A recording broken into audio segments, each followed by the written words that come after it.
બધા good bias અધૂરા જ રહી ગયા. ભગવદ્ ગીતામાં મેં ઘણી બધી વાર વાંચ્યું છે કે ભાઈ આ મૃત્યુલોક છે. જે પણ વ્યક્તિ અહીંયા જન્મે છે ત્યારે જ તેના મૃત્યુનો સમય, તિથિ બધું જ નક્કી થઈ જાય છે.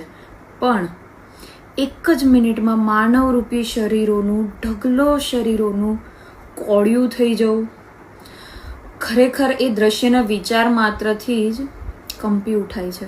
આ વર્ષ દરમિયાન થયેલી દરેક ઘટનાઓ શીખવતી ગઈ કે જીવનનું કંઈ જ નક્કી નથી. તમે વેકેશન માણવા જાઓ છો, ત્યાં આતંકવાદીઓ આવીને મારી નાખે છે. તમે કોઈ રમતની ટ્રોફીની પરેડમાં જાઓ છો, ત્યાં ભીડમાં કચડાઈ જાઓ છો. ફરવા માટે કે કામથી પરદેશ જઈ રહ્યા છો તો ફ્લાઇટ ક્રેશમાં માર્યા જાઓ છો. કશું જ નથી કરી રહ્યા, શાંતિથી હોસ્ટેલમાં આરામ કરી રહ્યા છો કે પછી મેસમાં જમી રહ્યા છો. ફ્લાઇટ તમારી બિલ્ડિંગ પર આવીને પડે છે ને એમાં કચડાઈને માર્યા જાઓ છો. સાચું કહું તો જીવનની કોઈ અવધિ નક્કી છે જ નહીં. આજે જીવો છો ને કાલ પડશે કે નહીં એ ખબર જ નથી. એટલે જ કહું છું કે જીવનમાં ઘણું બધું છોડી દો. શું?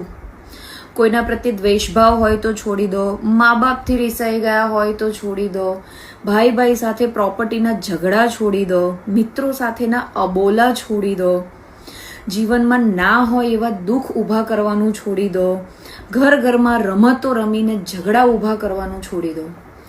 કારણ કે તમને એવું લાગે કે આ બધું તો ક્ષણભર જ છે, પણ સાચું કહું તો જિંદગી પણ એક ક્ષણની જ છે. ક્યારેક ક્ષણમાં બધું જ છીનવી લે છે ને એ ખબર નથી. આજે છે અને કાલે નથી. એટલે જેટલું જીવો એટલું પરિવાર સાથે પ્રેમથી, ખુશીથી, ઈશ્વરને સાથે લઈને જીવો. બસ આટલું જ શીખી હું તો. ઓમ સર્વે ભવંતુ સુખીના. જય શ્રી કૃષ્ણ.